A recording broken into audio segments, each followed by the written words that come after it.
right, we are back once again.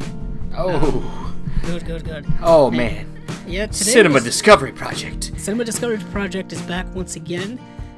It is the mid-July episode. We're recording now on July 15th, and summer's half done, and it's been a bit of a dud, like we've said in the past, and it hasn't really picked up since. Yeah, we right now we're just spinning because we're waiting on the Criterion announcements. We talked about Criterion on the last episode. We did. And now we're waiting for the new announcements, which is possibly going to include Spine 1000, and we're just waiting, and it's we don't even know if it's going to happen because it's annoying. This is annoying. Yeah, I mean, it messed up because what our lead-in was going to be the announcement of Spine number 1000, which is going to be included in these announcements, and it never happened. So it could happen during the show sometime. I know Steven is frantically refreshing every website page he can find.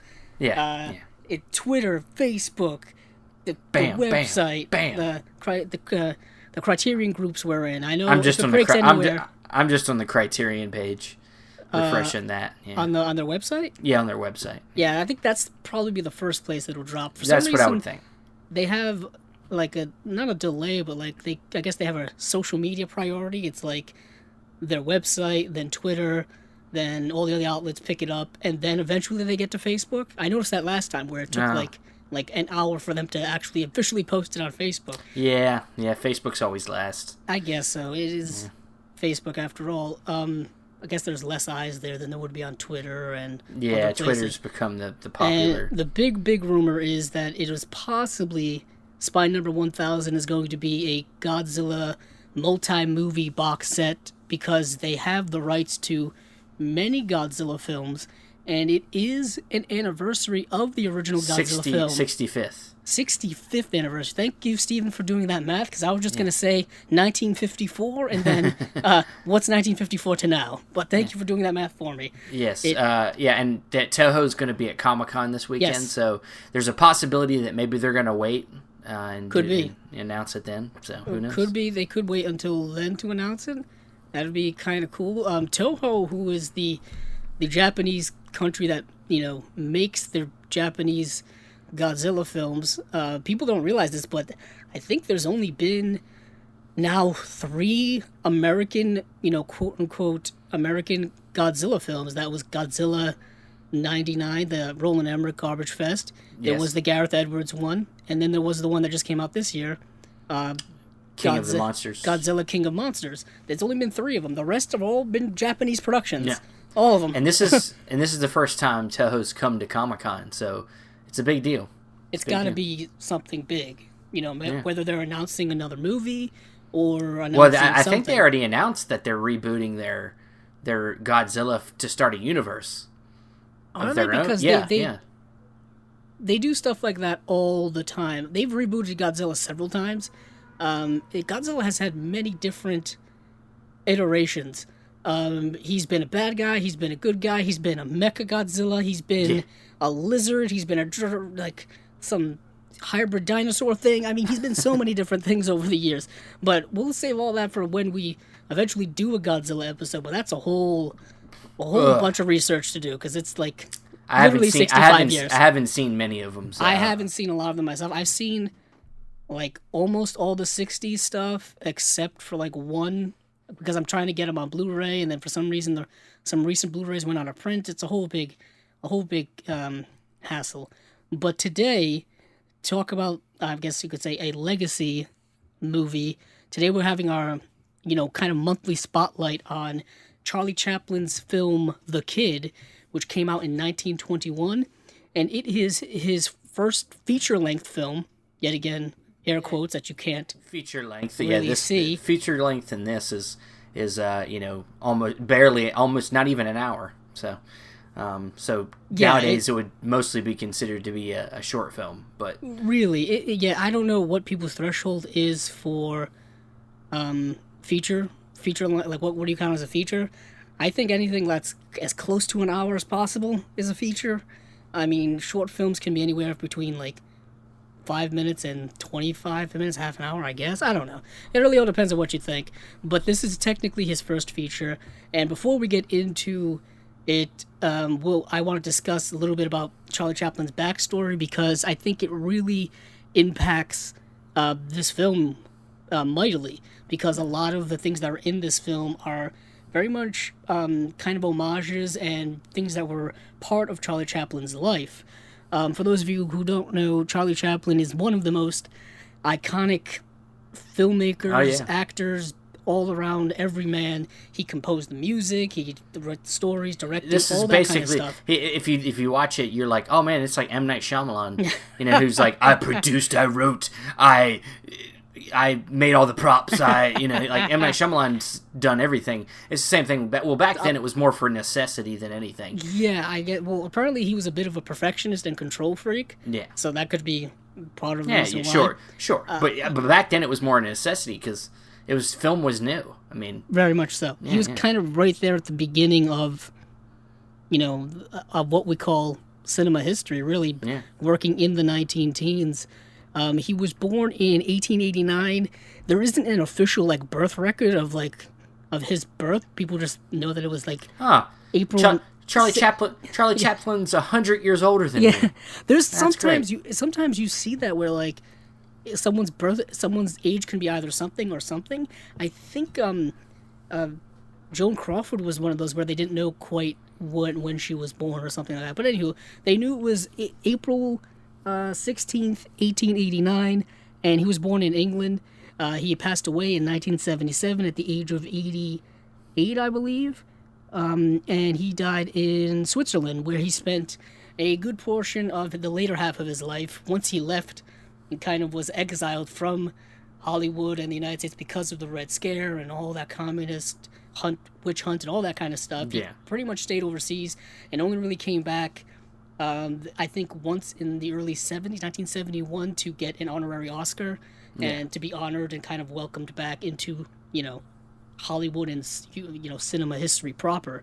But he, early on in his life, he had a very tumultuous childhood. His parents were estranged from one another, he had step-siblings, and he lived a very impoverished childhood. He was, he was kind of in and out of, not orphanage, but homes for destitute children, and his mother really struggled to just provide for her children. She was, I think, in and out of mental institutions at some points in his early life. There were points where he basically had to live and fend for himself on the streets, and all while that he ended up doing plays and doing things on the stage and becoming part of vaudeville and all that kind of stuff, because this kind of predates the movie era. Movies really didn't kick in until the teens and the 20s with the silent movie era, and he kind of did that from a very young age. His parents were actually involved in the theater, so he was on stage at the time he was 5 years old. So he had an early kind of, introduction to acting, if you will, to being on the stage and whatnot. But it really wasn't until he was about 24 years old in 1913 he signed a contract with Keystone, and he came over to the United States and started doing movies. The silent era movies, and he wasn't a big star initially. He was, smaller. He was in smaller roles, and he didn't develop his tramp, quote unquote tramp character, which he's most well known for, until the second or third movie that he did. And it was interesting that he did it twice, but the movie that he shot after the first time he did it ended up coming out before the movie he was actually the tramp in first. So it's kind of a flip-flop there. But that tramp character obviously would become his icon throughout his legacy and his life. And it was at Keystone where he started becoming a bigger star, and then it was after that he moved to other studios. He moved to SNA, then he moved to Mutual, and then after Mutual he worked at First National, and that's where this movie comes in. First National is the studio where The Kid was made, and it was actually at First National where he didn't like the way the studio was treating the movie. They didn't think they took it seriously. He didn't think they took production seriously. He didn't like the practices, I guess. And that's when he decided to branch off and create United Artists, which we talked a little bit about when we back in our silent film episode. Where it was It was he, Mary Pickford, Douglas Fairbanks, and D.W. Griffith basically teamed up and created United Artists, where basically the artists have all the control of the production. Of course. It's their production. And it was kind of the first time that has ever happened. United Artists is still technically around. It's gone through many different ownerships and iterations over the years and whatnot, but it's still around. It's a subsidiary of somebody. Everybody's a subsidiary of somebody these days, even the big ones. Yeah. But during that time, he moved from making short films to making features, and the first feature was The Kid. And the reason why I bring up all this past stuff is because at the time, right before he was making The Kid, he was married to someone who was a lot younger than him. This seemed to happen a lot in Charlie Chaplin's life, where he really got involved with women who were much, much younger. By much, much younger, I mean teenagers, literally. Yeah. His first wife, I think he met and had a relationship with when she was like 16 years old. His second wife is actually in The Kid, and she's like 12 years old in this movie, and they were married like 3 years after that or something. So yeah, he had a lot of things, a lot of problems. Controversial relation, controversial. Obviously, by today's standards, at the time, I'm not sure. I'm assuming controversial back then as well. Cultural things are different depending on the era, but still, it's not a good look at all. It really isn't. But the reason why I bring up his first marriage is because it had an impact on this production.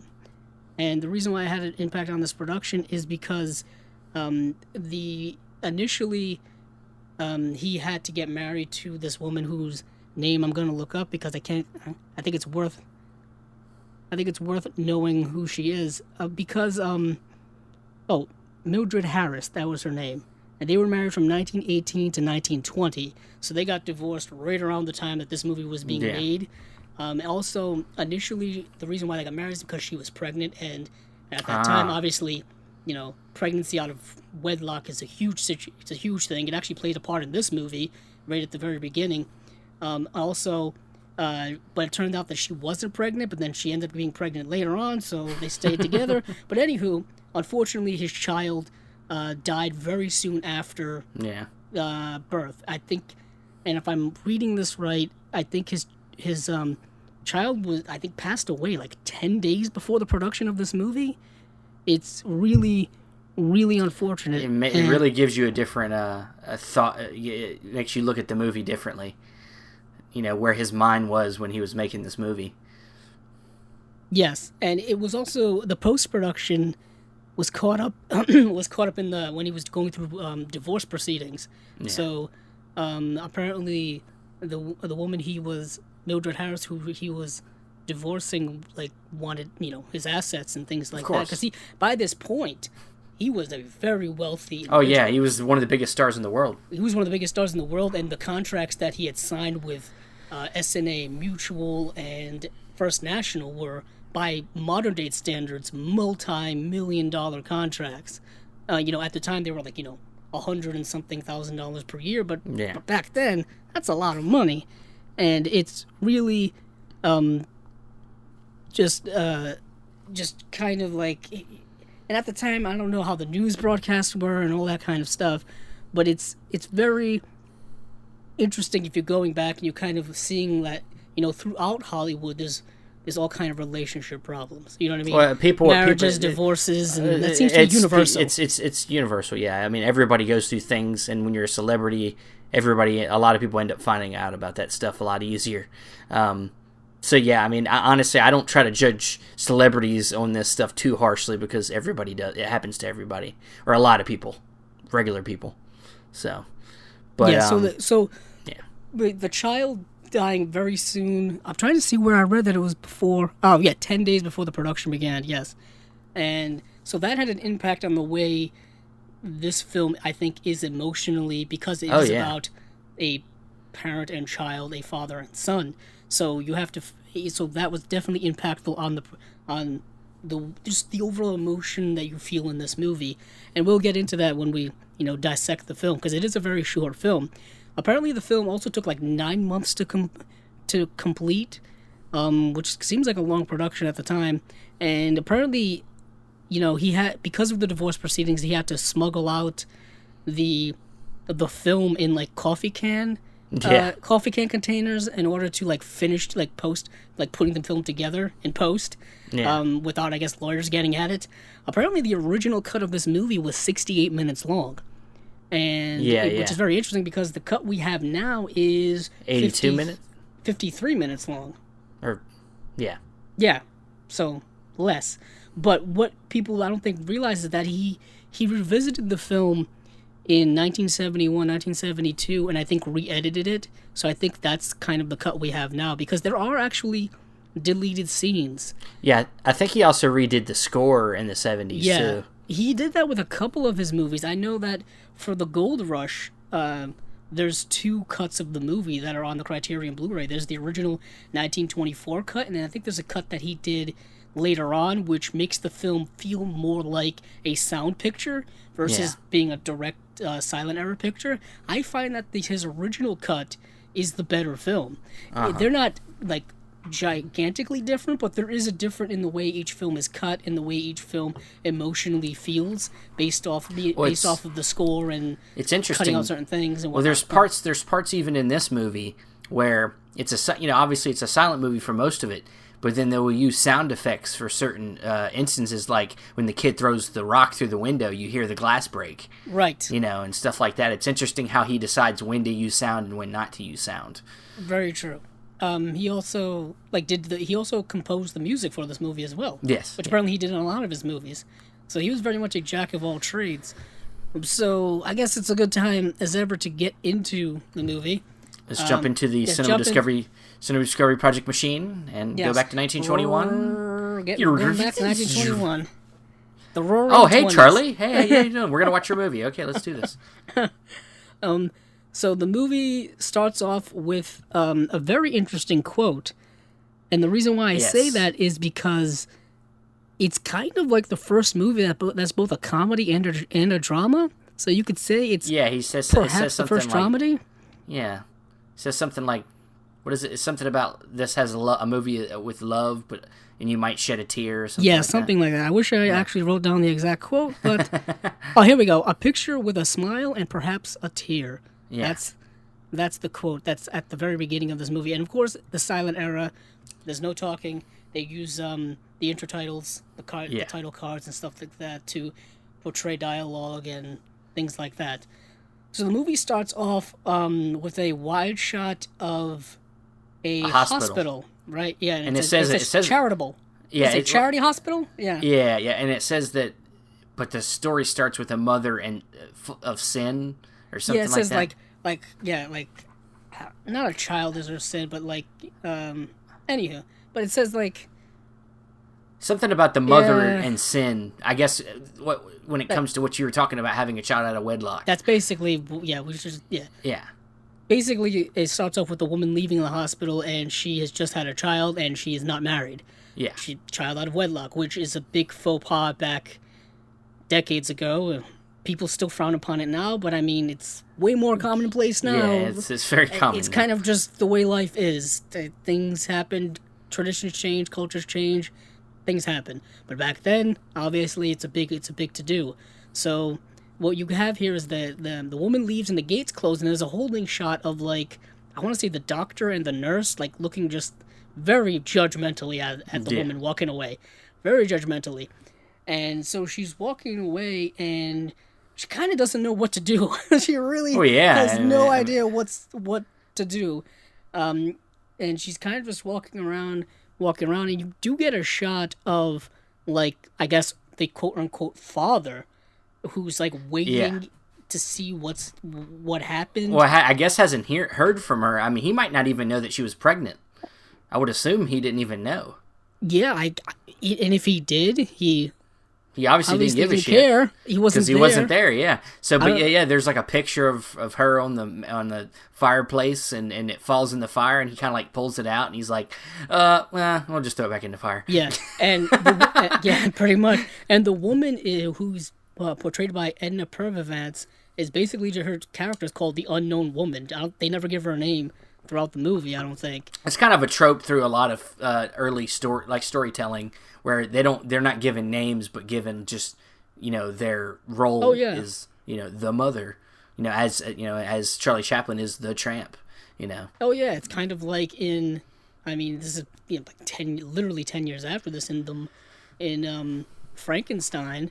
The monster's not called Frankenstein. Yeah, he's not even like people get that it's a misconception. Yeah, it's a misconception. The monster's not called Frankenstein. The doctor's Frankenstein, but Dr. the monster doesn't have a name. Not even in the credits, he's just called like the monster, or he's called the monster. It's called the Frankenstein monster. Yeah, but the official credit on IMDb for Boris Karloff is the monster. Yeah. That's it. He doesn't have a name.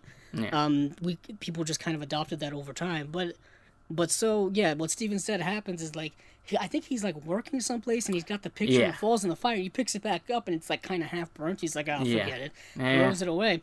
But what is interesting is the camera holds on it for a couple of extra seconds, and I'm looking at it and I'm like, that's saying something. That's visual storytelling. Mm-hmm. In a way, he's kind of burning away any sense of responsibility that he has to that person, or perhaps he's burning away. He's already maybe decided something, in his mind that he's maybe not going to see this woman anymore. Yeah, she's gone, or something like that, and perhaps he's burning her out of his life. We never see him throughout the rest of the movie, so goodbye, Mr. Irresponsible. Yeah, and he throws it back in the fire, and that's it. And the woman decides.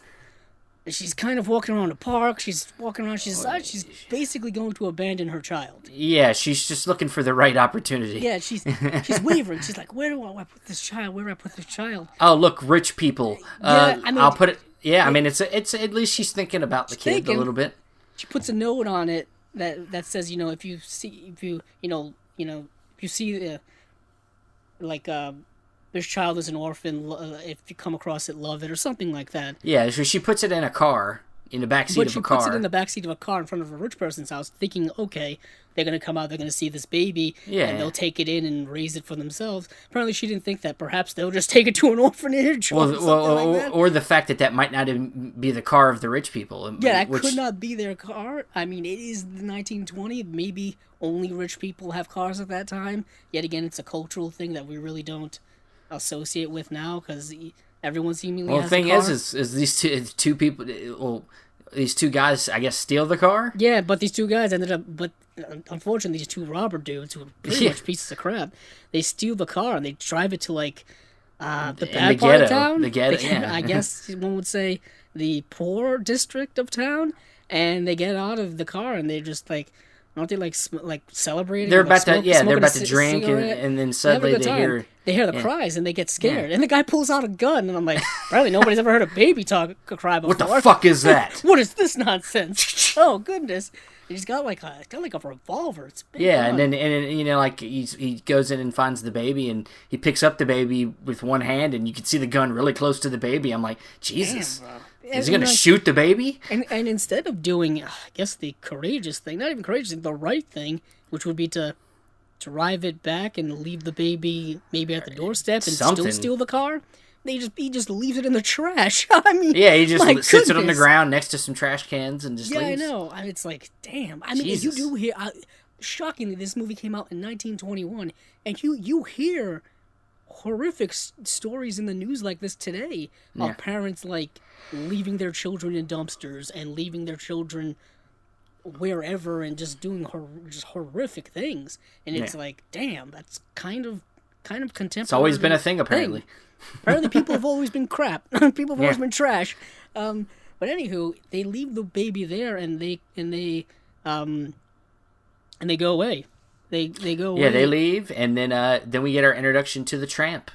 Yeah, and he comes walking down, and he's like he almost gets garbage thrown at him.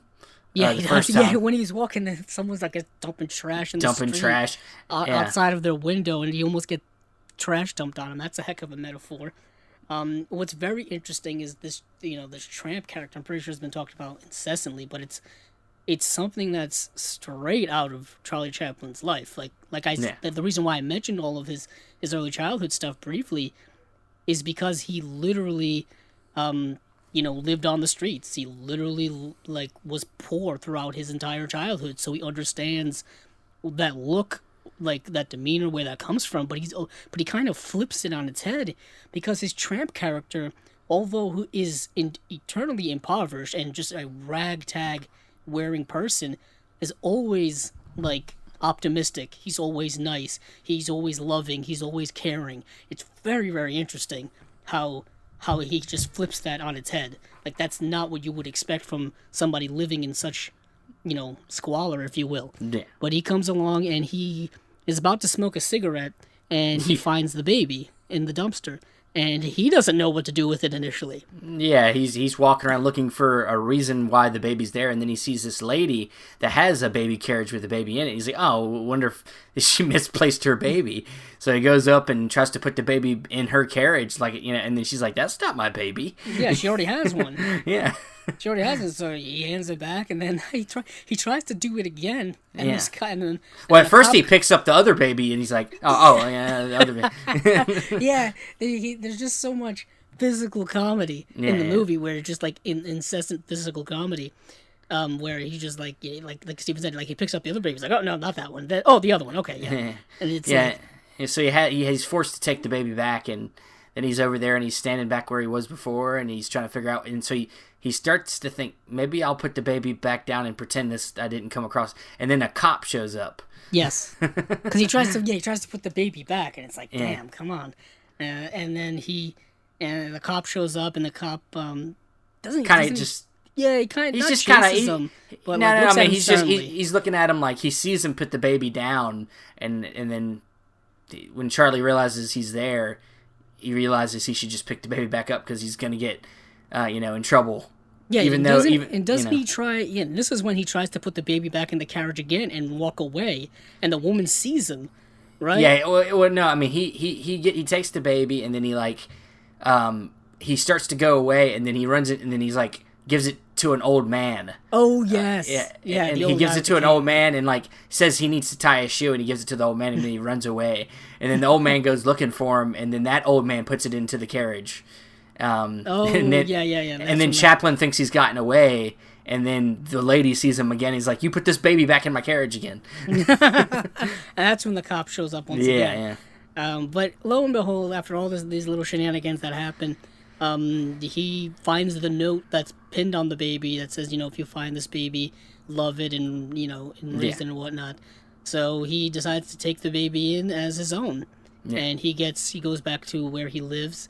And the person goes, oh, is that yours? He basically says yes, and she asks, oh, what's its name? And he's like, I don't know. And he decides to name it John. Kind of on the spot. Well, one little thing I meant to say about that beginning part, where when he first finds the baby, it's just another one of them physical comedy things. I love how, like, when he finds the baby, like I was saying, the garbage was coming out of the, people were throwing garbage from the buildings. I love how when he sees the baby, he looks up, like.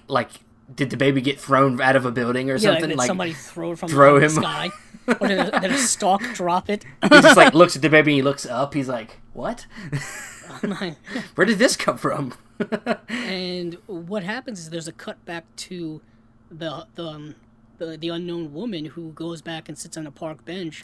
Yeah. And she's kind of... She's like rethinking everything she did. She's rethinking it. She's like, she's like struggling with it in her head, struggling with it with her head. And what you get is some really good facial acting, because pretty much when it came to the silent era, there was a lot of facial acting and expression, through faces, because it's kind of all you had. You had to be really emoting with physicality and be really expressive. So she goes back to the place where she left the baby, and she sees the car is gone. She goes up to the house, and she knocks on the door, and she says, "Oh, I'm assuming she says, I put the baby in the car. Now the car is gone." And then the chauffeur walks up to the door and says, "Oh, the car's been stolen." And then she faints.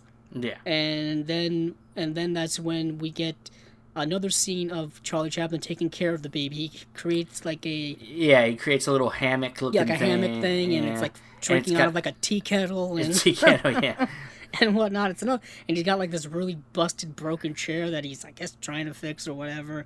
No, he's trying to. I think he's trying to make it into something that the baby can maybe sit in. He cuts a hole out of the middle of it. I guess he's trying to figure out a way for the baby to sit down in it without moving, or I don't know. He's trying to create maybe like a high chair. A high chair of sorts, yeah. And then he's also like making diapers with pieces of cloth. Yes, he is. Yeah. But he's obviously, intending to take care of him and love him, and then it kind of fades out, and then it goes to 5 years later. 5 years later. Yep. Zoop, 5 years later. So that time lapse happens, and now the kid is 5 years old. He is. I also want to mention that the kid, literally, is portrayed by Jackie Coogan, who is actually, I guess, credited being the first like famous child actor. I guess, which you don't really think of that because, child actors like come and go so many times nowadays that you don't really think of where did it all start. Apparently it started with Jackie Coogan, I guess. And he ended up having a pretty lengthy career. He was in a lot of stuff after this, so I mean, I guess that could be part of the reason. But I mean, yeah, so he is basically his little helper / partner in crime. Yeah. And they one of their gags here at the beginning is that he breaks windows and he'll come around and fix them, and the tramp comes and fixes them. He does. But what is it? Something that's really small and interesting is that when because the kid he walks into that apartment, that ragtag apartment, and he wants to. They apparently back in the day you had to pay to have the gas turned on, and you had to pay a quarter or something to have the gas turned on to use the stove and whatnot, and to use the heater during the winter. So he puts it in, and apparently I guess the change box is broken, so they just take the quarter out every single time and just reuse it. At least that's what I saw, and I was like, oh, that's hilarious. So they have this little racket going on where, like Steven said, the kid breaks the windows with rocks, and the tramp comes and fixes them, and basically just does that over and over again to people in the neighborhood. But of course, the police officer is patrolling the neighborhood because apparently he's got nothing else to do besides, patrol the poor neighborhood. I guess I guess nobody's doing anything downtown, and he decides. So he kind of chases the tramp around and chases the kid around a few times. It's really funny. And it's really all physical, great old school physical comedy. Yeah. And the way they did things like that in the silent era, I think, is very, very interesting because it's something that is kind of still used today. And I want to make sure I understand the terminology right. Well, yeah, are you talking about the speed, the camera speed? I'm talking about under cranking. Yeah, the way in which they make these gags look so. Have such energy to them and move so fast, and the people are running away so fast, is because they would shoot at different frames, at different frame rates. It was shooting at typically about 14 frames, right? And then they'd project it at like 20 or 21, because back in the day, back in the silent era, the way cameras were used, you had to crank them. You had to crank them by hand. And basically, I think like you had to count. You had to do a count off, like 1,000, 2 1,000, to keep a consistency. Just to keep keep a proper rhythm, because that literally you had to pass the film or through the light a certain time, and you had to keep doing that. And projectors were the same way, where they had to keep going because the film back then, which we've touched on before, I think we touched on when we talked about film restoration and preservation, it was on silver nitrate, which was highly combustible. That stuff would catch on fire like nothing, and a lot of place archives would burn down because the film would catch on fire just sitting around, because if it gets too hot, it just goes up like that, and it's just apparently like. That's why you have to keep cranking. Also, you have to keep the frame rates at a certain rate and all that kind of stuff. So if you shoot something at a slower frame rate and then you speed it up when you project it, it makes everything look faster. Yeah. But to do that, you had to kind of choreographic. Yeah, you had to go at a certain speed in the performance. Yes, you had to perform it, and you had to have the timing down just right, or else it would look funny at different projecting styles. So that's why you see that a lot in this movie, where a character's running away or a character's running after something, or someone's bumping into someone, or there's a fight happening and everything looks sped up, and you see these in a lot of silent films. That's what they did. if you're curious, pretty much every film now, the way it's projected is 24 frames per second. Yeah. That's the standard. I know over the past couple of years, Steve and I have talked about this a few times. Some people want to shoot in 48 frames per second, and everything looks a little too weird. It looks too real. It's too high def, yeah. And basically things look too real, where you notice things you didn't notice before. Like, you'll notice the way the makeup is put on somebody's face. It really gets like that. It really gets rid of motion blur, and the thing is you don't think you need motion blur until you really like take it away. Like, you don't need to see every little detail of something in a film. It takes away its cinematic quality. Yeah, its look. That's why a lot of for people out there who buy, I mean, a lot of people do. It's kind of the standard now. HD TVs. Big screen, small screen, doesn't matter. A lot of times, right out of the box, those are... The settings are already at like 60 frames per second. They already got the motion blur removal on. Yeah, you got to take that shit off. They already have that stuff on, so basically, it's called the soap opera effect. Yeah. Where things look real, and they actually look fake because they look too real. I try to explain this to my girlfriend, and I'm just like, look, I'm telling you. I'm just going to turn this off. I'm turning this off because we got a new 4K TV. Right. And I'm like, look, I'm telling you, you don't want this shit on. Because there's just, you don't understand it, but I'm telling you, I'm just going to turn this off. Remember, we're going way off track, as you have to reel me in. But like Christopher McQuarrie and like Tom Cruise did like a PSA while they were making Mission Impossible. Yeah. So, like telling people turn that stuff off. Turn that shit off. It's not because, I mean, going back to Chaplin, the way, considering Chaplin was, he controlled all aspects of his productions, is that the modern day directors kind of control all aspects of their production as well, including the way the film should look on screen afterward when it's projected. Yeah. And afterward when you're watching it wherever. For me, my thing has always been to watch something, the way it's intended to be watched. Correct aspect ratio, correct colors, correct everything. Because, there's a reason why, these filmmakers go through painstaking months and months and years of production to make things look a certain way, and your TV out of the box all of a sudden makes it look completely different than the way they had it intended. The only thing that I need that motion is something that has like maybe a documentary. That's about it. Perhaps. Or something nature wise. I don't need any. I don't need things to be too perfect. That makes for a boring visual style when things are just too high depth. So, right. But we need to reel back in. Reel it back into the plot. So. We see all their little, their streetwise shenanigans and all that kind of stuff.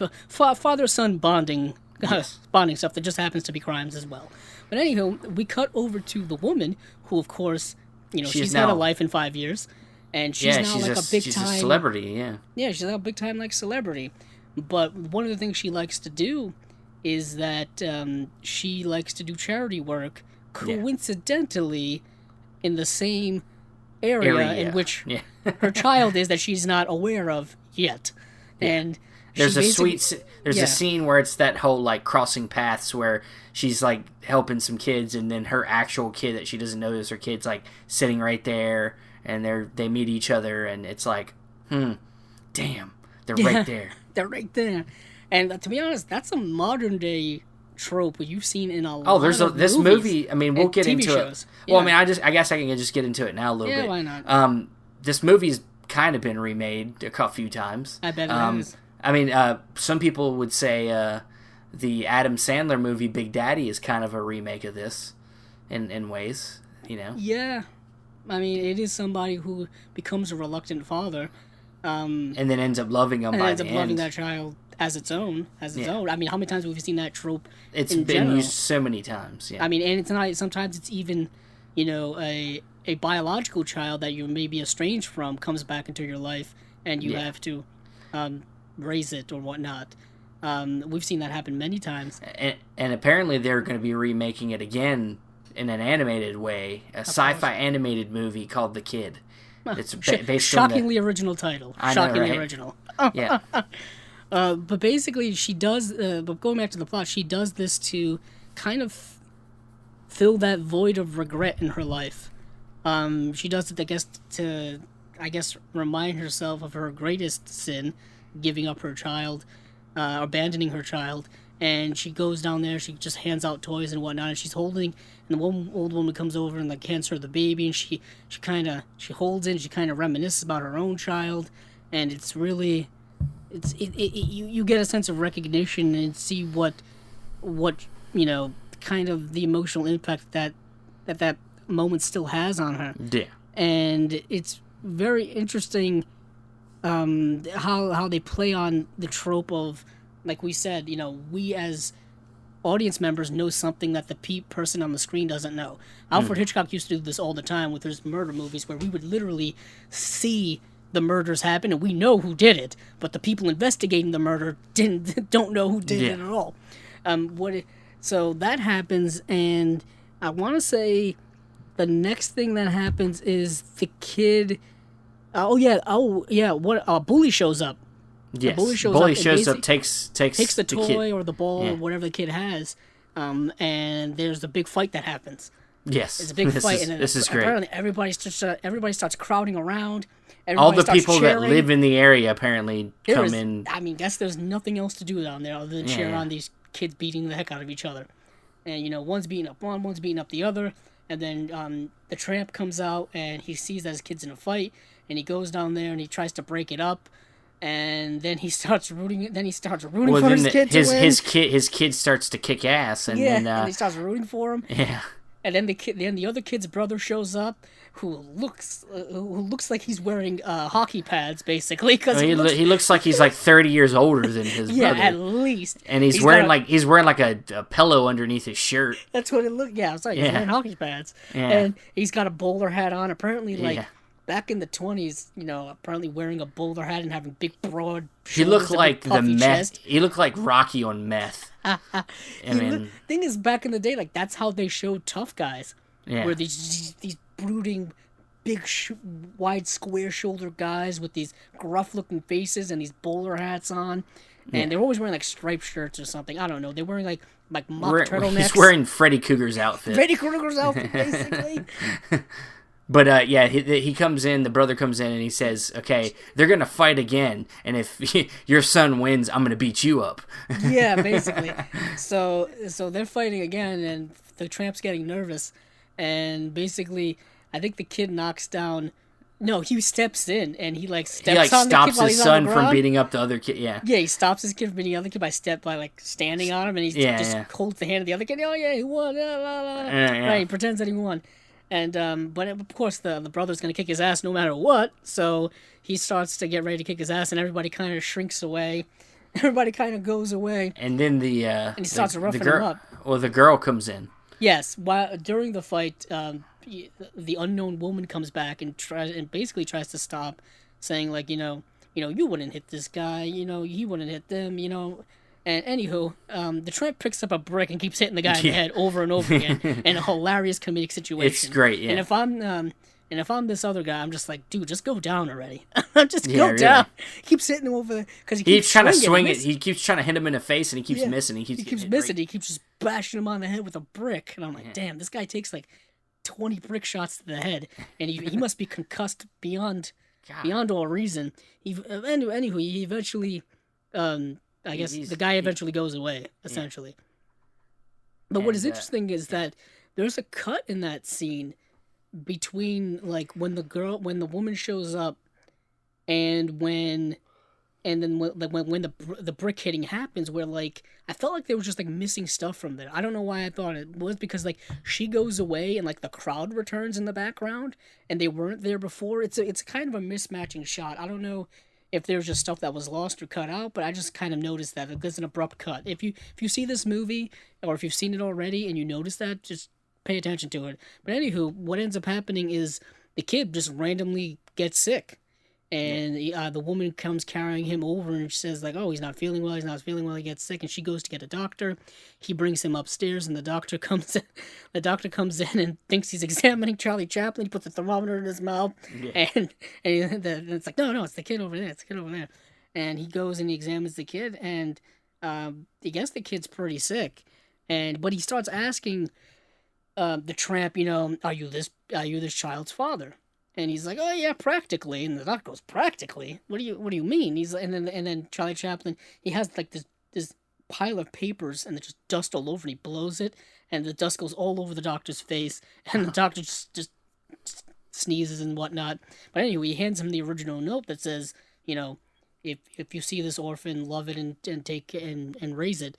And the doctor's apparently not having that. Apparently he's like, this child needs to be properly taken care of. So he leaves. And then the next sequence is basically kind of Chaplin's commentary on the child welfare system that he was a part of when he was a kid. Like I said earlier, he was in and out of these homes for destitute children. He was, kind of handed around the system and whatnot because his mother was, reliable, not reliable. He had to stay with his estranged dad, who was apparently an extreme alcoholic at one point. So this film is definitely commenting on a lot of the welfare system, but also commenting on his life as well, because he didn't have a tramp-like character who took him in and loved him and whatnot. So he's trying to idealize something that he didn't have. Yeah. And that's kind of what I got from the whole sequence, pretty much from here to the end of the movie, where you see his character frantically fight to retain, literally custody of his child. So what happens is the cop comes along. It's a little bit. It's not later. A cop, but it's like the orphanage people coming to get the kid. He's definitely still kind of like a security kind of dude, or whatever you want to call him. He works for them, and they come in to try to take a kid away, and the tramp fights him, and the kid gets loose and runs, but then he gets picked back up again and put in a truck, and the tramp jumps out up on the roof and tries to get back to him, and then there's a nice chase scene in a truck. There really is. What is interesting is it's a very physical scene. Yeah. And it shows there's a lot of emotion that's in it. The kid's crying and pleading in the back of the truck, and these people from this orphanage just don't give a shit at all about this child, the way it's reacting and whatnot. And it basically, Chaplin's fighting off at one point 3 guys because they call him that cop from earlier. What's interesting is there was a scene earlier we didn't touch where basically the cop's wife was flirting with Chaplin when he was doing the windows. Yeah. and the cop caught him. It was very funny. Yeah, it was pretty funny. Yeah. But what's interesting is that at one point he's fighting off these 3 guys and he does get away. And he goes to the roof and he's kind of just roof jumping like a freaking superhero, where he's going from one satchel roof to the next one, or I don't know, shingled roof, shingles. Anywho, but he sees the truck driving down the street, and he jumps off a roof and jumps into the back of the truck, knocks the guy out of the back of the truck, and he just holds his son, and that's I think that's the shot they used for the poster or something, or some promotional work, him holding the kid and crying, basically. And he gets out of so it stops. He gets out, and the driver looks back and is like, oh, and he gets scared. The driver gets scared. It's like, how'd that guy get there? And he just runs away. And what happens is, then there's a cut back to the unknown woman returns, and and she goes in to see, I guess, the state of the child. And of course, we know they're not there. And the doctor's there as well. And he goes, there's nobody there, or something like that. There's, again, no dialogue. We're just making this up. Yeah, and she gets the note. She finds the note. And then he hands her the note, and she's like, oh my goodness, I wrote this. And that's the realization that that's her child this whole time. Yeah. And then I believe that's when we cut back to him basically going to a homeless shelter, I guess. Or as they eloquently call it. They're looking for him both, so he goes in by himself, and then he sneaks the kid in. Yeah, they're hiding out and laying low. They're laying low from the lawman, and I think it's called, I think I read in a synopsis where it's called a flop house, which I guess not the best term I would call. Yeah, I guess. Anywho, it's a homeless shelter, and he tries to. Initially, I think he tries to sneak in just to save the money, but I think your theory may be better. Well, no, yeah, he's just trying to keep it low. I think he's trying to make sure because they're looking for the kid, right? And but he doesn't want to separate himself from him, so he gets in by himself, and then he opens the window and lets the kid in and sneaks him in under the covers. But of course, in the middle of the night, the covers get off the kid, and then the guy that's on watch, some dude, sees the kid and has read in the paper that there's a reward. $1,000, yeah. $1,000 reward for this kid. I guess they must have had a very descriptive description of this child, because he I don't know if the guy just saw like the first child. He's just I guess he's just like this could never this could never happen any other time. This must be it. This must be the child.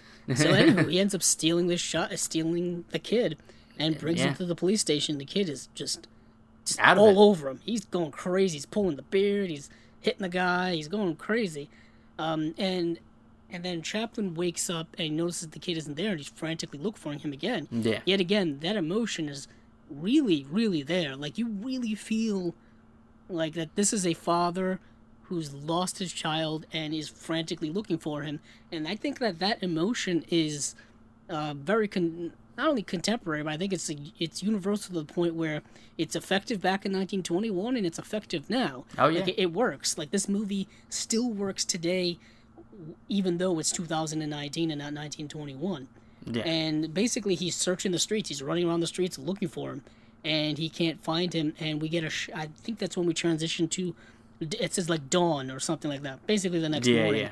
And the woman does show up to the police station, and to basically retrieve this child. There's not a lot of like legal things happening here, like legal. No. There's no legal channels happening over here. Some real life stuff. Like this woman essentially just claimed that this is my child, and I want. But she's a celebrity, so they believe her. I guess, which I guess is also true to today. If you have money and celebrity, you have a certain power stance, and you can use that power to get whatever you want. Yeah. If you want that child, you're gonna get that child, essentially. And so she takes him, and then I think this is when he returns back to. Yeah, he returns back to his house where he can't get in because it's locked. Right, and then he like falls asleep on the front porch. And we get this sequence.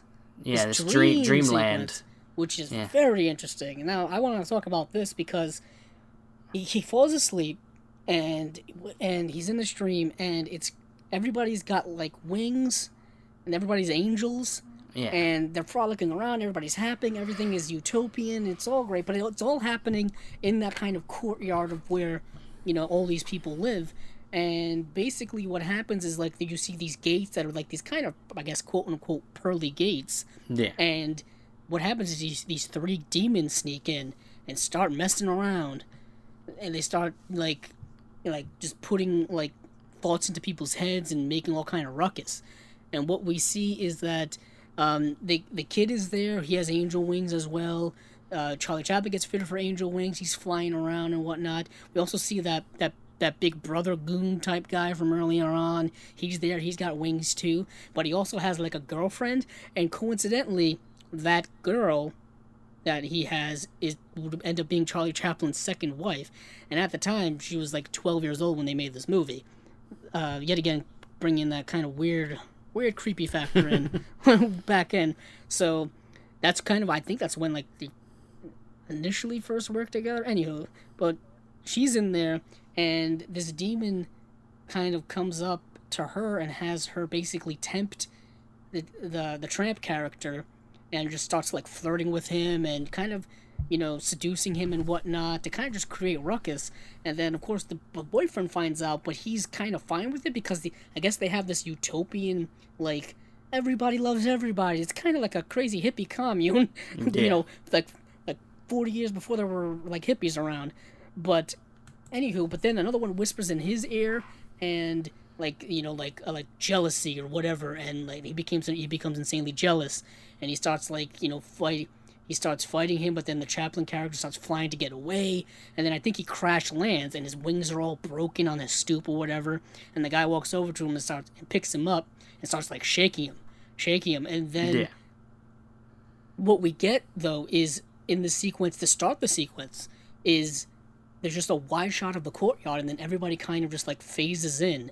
It's a really sophisticated special effect for 1920, where everyone kind of just like fades in out of nowhere, and then afterwards at the end, it kind of fades back into reality where the guard is the one that's shaking him awake, and it's done so very interestingly. I really wish I did some research into how they did those shots, because I don't know if it's an overlay or if it's, kind of just skipping some camera frames and putting people into place and whatnot, because there's a lot of in-camera tricks that they used back in the 20s that are really sophisticated. You wouldn't think they'd be able to do such things. Like, there's a shot in Hitchcock's The Lodger where you literally see someone pacing above somewhere, and to the point where there's this effect where like the ceiling becomes transparent and you can see the person walking. It's really kind of amazing, and it's just kind of a really cool special in-camera special effect. But anywho, he gets shaken awake by this cop, and the cop grabs him and tells him to come with him, basically, and they get in what I initially thought was a cop car, but it looks way too nice on a second view to be a cop car. And anywho, they drive over to the woman's house, gets to the door, opens the door, and the kid and the woman are there. The cop has a good laugh, and happily ever after, the end. Everybody loves everybody. That's what Chaplin does, is he gives you typically happy endings. Sometimes, yes. Sometimes. In this case, yes. Other cases, perhaps not. I think the end of The Great Dictator is kind of depressing, but also really hopeful. But then you got like the city, like City of Lights, and Modern Times and things like that. Yeah. But this is his first feature film, and it's really just amazingly sophisticated. I think when it comes to thematic layering, there's so many layers I think we've gone through. I mean, the father and son. The social commentary on the welfare system, just the comedy and the drama mixed into one, and how well it blends into one another, I think is all really fantastic. This is a fantastic movie. Yeah, I've seen it now 3 times. It's great. Yeah, and I think that one aspect of Chaplin that you can't overlook is just direction itself, like his direction. Because directing is a new thing. He's doing some, like you said, sophisticated things as a director. When it's a new medium, he's really taking chances, and he knows where to put the camera and how long to, there was not multi-camera stuff going on yet, so it was a lot of stuff was happening in one shot, and he knows how to place the camera in the right places, and it's just a lot of just overall just genius stuff. It really is, and it shows his knack for storytelling. Storytelling, but also technical aspects and acting, of course. Like I said, man of basically a million hats. Renaissance Jack of all trades. He didn't have any wasted time, I think, in this movie. No. Where everything, I think, pushes the plot forward. Every scene makes sense. Every scene is moves the plot along. Because the movie is only 53 minutes, initially I'm very curious what the extra 15 minutes that he had in this movie. There's an extra 7 minutes and change on the Blu-ray that are a couple of extra scenes that honestly didn't really need to be in the movie. Like they could cut them out and they'd be fine. There's some extra stuff with the unknown woman. I was gonna say I would have liked to seen more with her. That's what kind of like the bulk of the extra scenes are. They're mostly just there's stuff with her like before the 5-year time jump and while she's a celebrity. I think there's like a scene with like her at a party or something. I guess that would kind of be nice for her character because we don't get much with her. Like is she? I'm guessing she's like a stage actress or like a theater actress or something because one of the scenes that we see when we first see her is like, oh, the reviews are just marvelous. She did a fantastic job. They're glowing. Yeah, everybody loves you. Oh, yes. And it's a good movie. I love it. I love the kid. This is the second time watching it, and it's just such a delightful movie. Right. And I'll say this. It's not my favorite Charlie Chaplin movie. No, it's not my favorite either. But... I don't even think it's the most polished. Like, I think the movies that came out after this are really not a step up, not to degrade this movie in any way, but I think like Gold Rush is a better movie, Modern Times is a better movie, City Lights is a better movie, and, even like The Circus is is kind of on par with it. But I think what makes this movie so interesting is that you do have him paired with a kid. You don't really see him get paired with a kid that much. There was a short film he did before this where he was basically paired up with a dog the whole time, which is really endearing. I think it was the movie that came out before this. And it's really really endearing. But usually the movies that came out after this were dealing with Chaplin trying in romances, at least in my opinion. Gold Rush, there was kind of there was romance in there, and of course in City Lights. Dictator, City Lights, I want to say Modern Times as well. And those movies kind of played that whole that romance trope that we've not. It wasn't a trope at the time, but we've seen somebody pining after someone, or somebody two romantic. Well, you got to think. Yeah, you have to think at the time. It's different. You know what I mean? Well, yeah, that and just like if you're thinking about what a way to have a broad appeal. Right. You have your social commentary in movies like Modern Times and Great Dictator, but to add a romance angle brings in more women. Brings in more the wider audience. Yeah, women were very, very involved in the silent era. Women were not only crew workers, but there was a lot of female directors in the silent era, which we've talked about.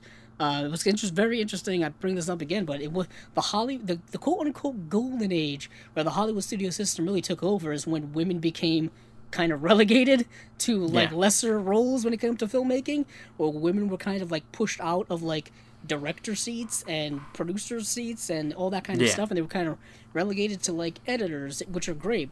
I mean, editors are the most important part of the movie, but I mean they kind of pushed them out. But that was something for that didn't happen till 10 years later. But getting back to Chaplin, I can't say much more about this movie, and I kind of want to reserve maybe more Chaplin stuff about his life for other movies that we may talk about later. Yeah, well, I mean, we'll definitely come back to Chaplin, do more spotlights on some of his other films at some point. Because he did. I mean, he did work with a lot of. It would be interesting for the next time we do one of his films to do one of his later films, right? Where he had to transition into the talkies, right? Do Limelight or something like that. And a lot of people don't like Monsieur Verdoux, but I kind of like it. But I really like it. It's a little too long, but it's dark, really dark comedy. Yeah. But yeah, we'll get into all that later on. Yeah. So, Steven, take me out of here before I just talk about other things. Yeah, I got you. All right, so look, one more time before we cut out here, I'm going to refresh this Criterion thing. And big money. Nothing. Oh. Nothing. And shut out again. And we're shut out for this episode. What's crazy is it'll probably drop right after this right after we get done with this. Probably not, though. But that's going to be it for this episode of the Cinema Discovery Project. We hope you enjoyed listening to our discussion of Charlie Chaplin's The Kid. I am Stephen Billings. You can find me on Facebook. You can find my Instagram where I post all my goodies. Haven't been posting a lot lately. I need to update that. And you can find the audio for this podcast on Podbean, Apple Podcasts. Where can we find you, Andrew? You can find me on Twitter at Cabzilla06, as well as my YouTube channel, Cabzilla Productions. And that will be it for this episode. Thank you for listening, and hey, keep on watching them movies. I know I will.